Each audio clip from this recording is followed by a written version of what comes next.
এসেছে এটি জাতিসংঘের প্রতিবেদন কিনা নাকি হলো যে ফলকার তুর্কের মানে উদ্দেশ্য প্রণোদিত কোনো প্রতিবেদন আরকি। এরকম একটি আলোচনাও কিন্তু সাম্প্রতিক সময়ে এসেছে। পৃথিবীর কোন দেশে কোন সরকারের আ ধরেন আ তথ্য কিংবা অনুমানের ভিত্তিতে জাতিসংঘ এরকম প্রতিবেদন প্রকাশ করেছে বলে কি আপনার জানা আছে কিনা? ১ নাম্বার। ২ নাম্বার হচ্ছে গিয়ে আপনি জানেন যে জুলাই আন্দোলনের সময়ে তখন আপনার জাতিসংঘ মানবাধিকার হাই কমিশনের প্রধান যে ফলকার তুর্ক তিনি ডক্টর ইউনূসের শক্তিশালী মিত্র। এখনো তিনি শক্তিশালী মিত্র। হ্যাঁ? জাতিসংঘ মানবাধিকার হাই কমিশন সরাসরি এই আন্দোলনকারীদের সহায়তা করেছিলেন। তারা অনেক সমন্বয়কে আশ্রয়ও দিয়েছিলেন।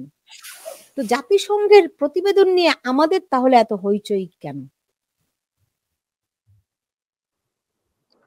জাতিসংঘের প্রতিবেদন যেটি হলো এই প্রতিবেদন নিয়েও সাম্প্রতিক সময়ে বেশ কিছু বিতর্ক কিন্তু চলে এসেছে এবং প্রতিবেদন যখন দেওয়া হয় তখন কিন্তু মানে আমাদের সেনাপ্রধান তখন সেই সময় বলেছিলেন যে তার সাক্ষাৎকার নেওয়া হয়নি বা তার দপ্তরে যাওয়া হয়নি বা তিনি জানতেন না বা সেই প্রতিবেদনে এমন অনেকগুলো বিষয় এসেছে যে বিষয়গুলো সম্পর্কে তার নলেজে ছিল না আরকি। তো ফলে কিন্তু এই প্রতিবেদন নিয়ে কিন্তু একটি বিতর্ক থেকেই গেছে এবং যেটি হলো যে সাম্প্রতিক সময়ে আরেকটি বিষয় এসেছে এটি জাতিসংঘের প্রতিবেদন কিনা নাকি হলো যে ফলকার তুর্কের মানে উদ্দেশ্য প্রণোদিত কোনো প্রতিবেদন আরকি। এরকম একটি আলোচনাও কিন্তু সাম্প্রতিক সময়ে এসেছে এবং যেটি আপনি বললেন হ্যাঁ, আন্দোলনকারী যে আন্দোলনের যারা সমন্বয়কারী পরবর্তীতে বেশ কিছু সাক্ষাৎকার দিয়েছেন যে তারা বিভিন্ন দূতাবাসে তারা আশ্রয় নিয়েছিলেন এবং ফলে হলো যে আপনার কথার প্রাসঙ্গিকতা চলেই আসে যে তাহলে সেই দূতাবাসগুলো বা জাতিসংঘের কেউ যদি কোনো প্রতিনিধি যদি হলো তাদেরকে আশ্রয় দিয়ে থাকেন সঙ্গত কারণেই এই প্রশ্ন চলেই আসে যে এই যে যেটি আমি বললাম আরকি এর পূর্বে যেমন কোনো আন্দোলনকারীদের ইন্ডেমনিটি দরকার হয়নি এর পূর্বে কিন্তু কোনো আন্দোলনকারীদের দূতাবাসে আশ্রয় গ্রহণেরও দরকার হয়নি। কাজেই এই যে সমস্ত আলোচনা যেটি হলো যে আপনি হলো যে যেটি বললেন যে কর্তৃত্ববাদী সরকার সেই এবং ফরিদ ভাই বললেন যে কর্তৃত্ববাদী সরকারের অনেক রকমের ব্যর্থতা ছিল এবং সেই ব্যর্থতাই কিন্তু বাংলাদেশকে এরকম একটি জায়গায় নিয়ে গেছে যে সেটি হলো যে এখানে যারা বহিঃশক্তি রয়েছে তাদের যে প্রতিনিধি রয়েছে সেটি হলো যে জাতিসংঘ থেকে শুরু করে বিভিন্ন দূতাবাস তারা কিন্তু এই ধরনের একটি আহ মানে সম্পৃক্ততা তারা তৈরি করতে পেরেছে এবং সেই বিষয়গুলো কিন্তু আমরা ক্রমাগতই কিন্তু জানতে পারছি বা সামনে হয়তো বা আরো অনেক বেশি আমরা জানতে পারবো এবং আমি জানি না আপনারা একটু আগে যে আলোচনা করছিলেন সেটি 14 নির্বাচন কিনা মানে 14 নির্বাচনে কিন্তু 151 জন কিন্তু আপনার বিনা প্রতিদ্বন্দ্বিতায় নির্বাচিত হয়ে গিয়েছিল আর কি। হ্যাঁ আপনারা বলতে পারেন যে প্রার্থী ছিল না বা মানে তো যাই হোক সজ্জন তাইলে ভাই, সেই ধরনের একটি নির্বাচনকে সজ্জন জি ভাই 2014 সালের নির্বাচনে তখন আমি ইন্ডিপেন্ডেন্ট টেলিভিশনের অ্যাসাইনমেন্ট এডিটর, জি আমি নিজে বিভিন্ন স্পটে জি গিয়েও কভার করেছি। ভোট জালিয়াতি হয়েছে আপনি সেটি বলতে পারবেন আপনি না। একশো আমি একান্ন জন বিনা শুনি। প্রতিদ্বন্দ্বিতায় নির্বাচিত হওয়া এই বিষয়টিকে মানে আপনারা কিভাবে আমি দেখছেন বলি, আমি আমার আমি জানার কিভাবে কৌতূহল দেখছি, কারণ ওই সময়টিতে যুদ্ধাপরাধীদের বিচার চলছিল। সারা দেশে তারা জ্বালাও পোড়াও করছিল। আপনি জানেন, নিশ্চয়ই ভুলে যাননি। সেই অবস্থার মধ্যে যখন নির্বাচনটি হয়, তখন তো এরকমই হওয়ার কথা। কিন্তু আওয়ামী লীগ ভোট ডাকাতি করে নিয়েছে, এটি কিন্তু হয়নি। 2014 সালের নির্বাচনের সময় তখন দেশে মানে যুদ্ধাপরাধীদের বিচার চলছিল এবং পুরো দেশ, পুরো বাংলাদেশ এক জেলা থেকে আরেক জেলা বিচ্ছিন্ন করা হয়েছিল। বিভিন্ন জায়গায় বাসে, ট্রেনে সব জায়গায় আগুন দেওয়া হচ্ছিল। আপনি নিশ্চয়ই সেগুলো ভুলে যাননি। সেই অবস্থার মধ্যে যখন নির্বাচন হয়, তখন এর চেয়ে ভালো আর কি হবে? কিন্তু আওয়ামী লীগ ভোট ডাকাতি করে দিনের ভোট রাতে, যেটা 2018 সালের কথা বলা হয়, কিংবা 2024 এর আমিডামি নির্বাচন, এরকম নির্বাচন তো হয়নি। যেহেতু যুদ্ধাপরাধীদের বিচার চলছিল, সেই সময় এই নির্বাচনের আমি মনে করি, এটা আমার ব্যক্তিগত, বা আপনারা আপনাদের মতো বলতে পারেন, আমি বলি 2014 সালের নির্বাচনকে বাংলাদেশের মানুষ গ্রহণ করে নিয়েছে। কারণ শেখ হাসিনাকে বাংলাদেশের মানুষই ম্যান্ডেট দিয়েছিলেন যুদ্ধাপরাধীদের বিচার করার জন্য। সজ্জন ভাই বলুন। জি না সেই বিষয়গুলো আপনি যে প্রসঙ্গটি বলেছেন আর কি সেটা হলো যে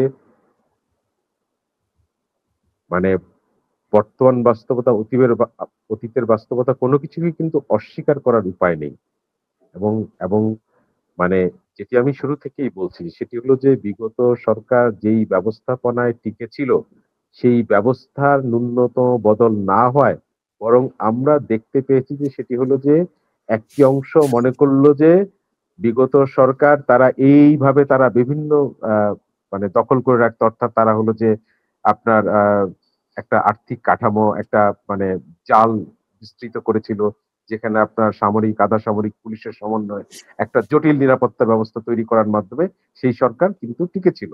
এবং এই এই আমলে আমি যেটি ফরিদ ভাই কিছুক্ষণ আগে বললেন আর কি, যে এই আমলেও পুলিশের যে বক্তব্য বিবৃতি বা এই যে যারা মনে করছেন তারা হয়তো বা ক্ষমতায় চলে গেছেন, বা আমরা দেখলাম যে যে আন্দোলনকারী যে সমস্ত ছাত্র নেতৃত্ব যারা হলো যে উপদেষ্টা হিসাবে শপথ নিয়েছেন, আমরা তাদের যে ভূমিকা, তাদের যে আপনার এই যে তাদের মন্ত্রণালয়ের সম্পদ বন্টন, এই সমস্ত কিছু বা এই যে বিভিন্ন নিয়োগ বদলি, অর্থাৎ কোনো কিছুই কিন্তু বদলায়নি, বরং সব কিছুই বেড়েছে। কিন্তু অতীতের চেয়েও এই 15-16 মাসের বিবেচনায় আরো ভয়াবহ আকারে বেড়েছে। তার মানে এবং ওই যে যেটি আমি বলছিলাম যে সেটা হলো যে তার মানে রাষ্ট্রের যিনি সরকারের প্রধান কর্তা ব্যক্তি তিনি যদি বিভিন্ন অনৈতিক সুবিধা নিয়ে থাকেন তখন অন্যরা তো আর বসে থাকেন না।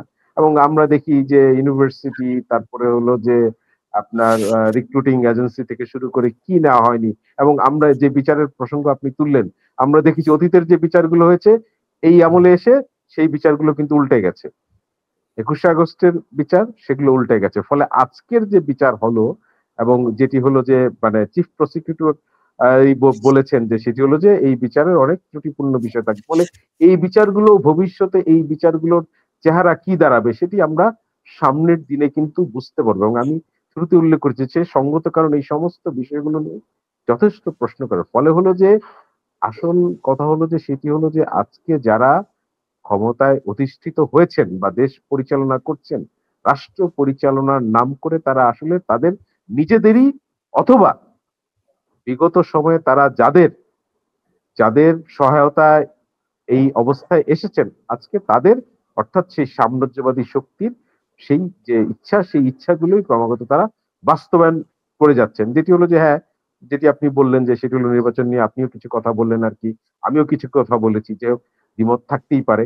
তো সেই মানুষের যে আকাঙ্ক্ষা ছিল যে সে তার নিজের প্রতিনিধি নির্বাচন করতে চায়, কিন্তু আমরা দেখলাম এই সরকার কিন্তু সেই নির্বাচন নিয়েও কিন্তু গড়িমসি করে যাচ্ছে। এবং যে বিষয়টি মানে সরকার যদি পরিষ্কার করতো যে তার লক্ষ্য বন্দর দেওয়া, সেটি কিন্তু জনগণ পরিষ্কার থাকতো। কিন্তু আমরা দেখলাম যে যে কি সরকারের এখতিয়ার নাই, এই ধরনের সরকারের যেই কাজগুলো করা এখতিয়ার নাই, যেখানে আর 2-2.5 মাস পর নির্বাচন, সেখানে সরকার যে সিদ্ধান্তগুলো নিচ্ছে সেই কোনো সিদ্ধান্তই কিন্তু এদেশের মানুষের পক্ষে না, জনগণের পক্ষে না।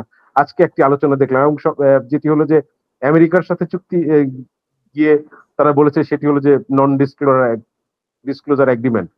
এখন এই বাংলাদেশ সরকার যখন এই যে এই কোম্পানিগুলোর সাথে বন্ধন নিয়ে চুক্তি করছে সেখানেও তারা কিন্তু আপনার চুক্তির শর্তগুলো তারা জনসম্মুখে উন্মোচন করতে চাচ্ছে না। তাহলে চুক্তির মধ্যে এমন কি রয়েছে যেগুলো তারা জনসম্মুখে উন্মুক্ত করতে চাচ্ছে না? এবং আজকে দেখলাম একটি বিষয় যে সেটি হলো এই চুক্তিতে নাকি এরকম একটি বিষয় হয়েছে, যদি হরতাল অবরোধের কারণে মানে বন্দরের স্বাভাবিক কার্যক্রম বন্ধ থাকে তাহলে নাকি সেই কোম্পানিকে ক্ষতিপূরণ দিতে হবে। তাহলে এই যে প্রক্রিয়া, তার মানে যদি ক্ষতিপূরণ দিতে হয় তাহলে ক্ষতিপূরণ তো জনগণেরও হবে, আপনার বন্দরেরও হবে। তাহলে এক পক্ষ কেন শুধু আরেক পক্ষকে ক্ষতিপূরণ দিবে? বা এই ক্ষতিপূরণ দেওয়ার এই ধরনের ক্লজ যদি সত্যি সত্যি অন্তর্ভুক্ত হয় তাহলে তো সেই ক্লজের মাধ্যমে ভবিষ্যতে যারা আন্দোলন সংগ্রাম করবেন তাদের উপরে দমন পীড়নের একটি বিষয় চলে আসবে।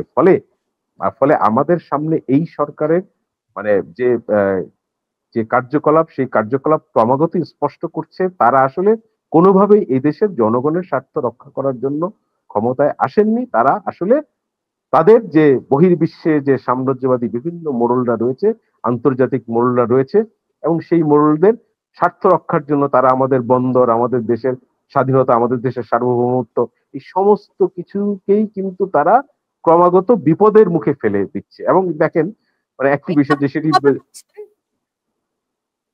জি আপা শুনতে পাইনি, সরি।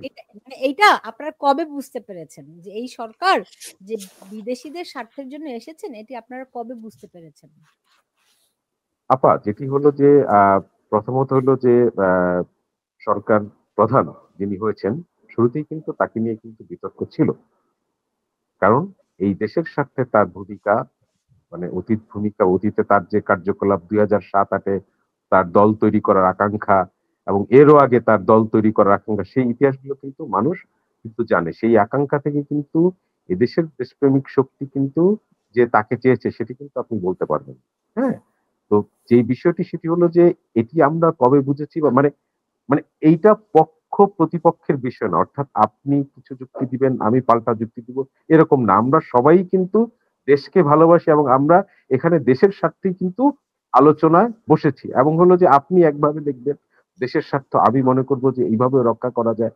মানে এই আলোচনাগুলোর মাধ্যমে কিন্তু আমাদের সামগ্রিক পক্ষে অগ্রসর হবে। ফলে আমরা কবে বুঝতে পেরেছি বা কবে বুঝতে পারিনি, এটি তো শুরু থেকেই পরিষ্কার যে সেটি হলো যে আপনার এই আন্দোলনের মধ্য দিয়ে যে জনগণের শক্তির বিজয় অর্জিত হওয়ার কথা ছিল, সেই বিজয় অর্জিত হয়নি। বাংলাদেশের মানুষ 90-এও যদি বলেন, 90-এ যে 3 জোটের যে রূপরেখা সেটি কি বাস্তবায়িত হয়েছে?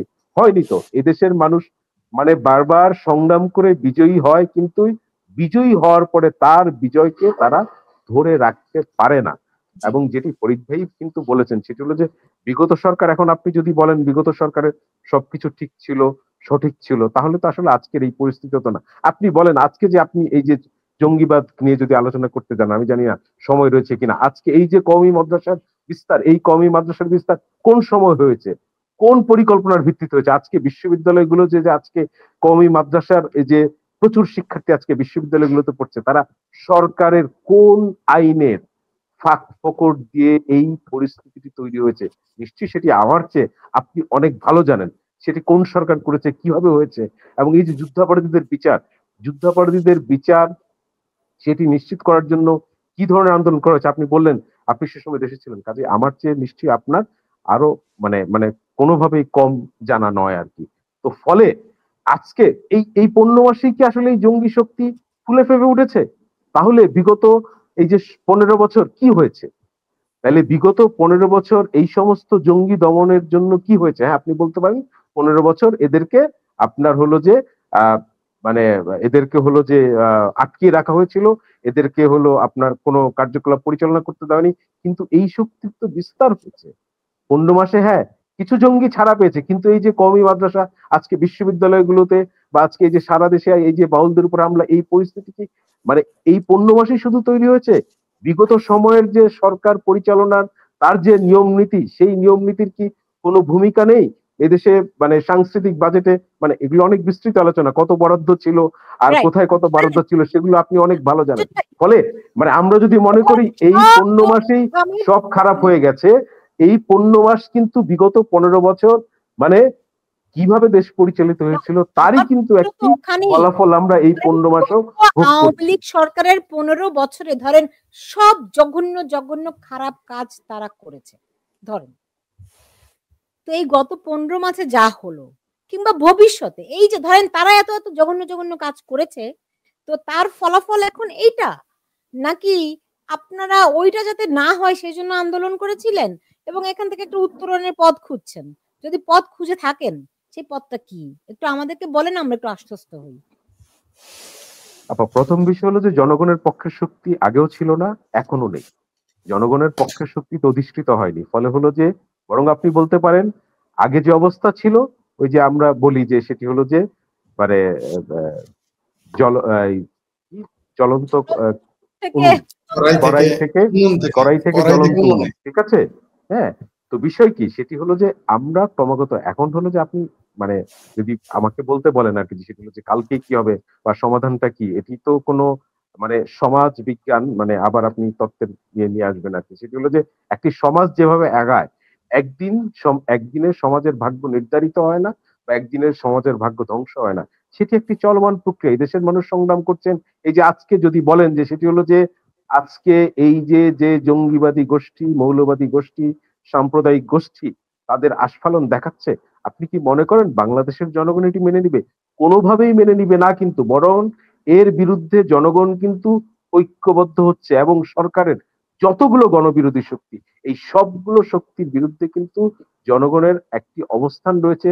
আপনি এখন সেটি দৃশ্যমানতা নিয়ে প্রশ্ন করতে পারেন, আপনি প্রশ্ন করতে পারেন যে সেটি আগামীকালকে কি হবে, সেই প্রশ্ন আপনি তুলতে পারেন, কিন্তু অবশ্যই যে দেশে আপনার এই ধরনের আমরা অতীত ইতিহাস জানি যে জনগণ কিন্তু কখনোই ভুল করেনি, জনগণ কখনোই কাউকে ক্ষমা করেনি।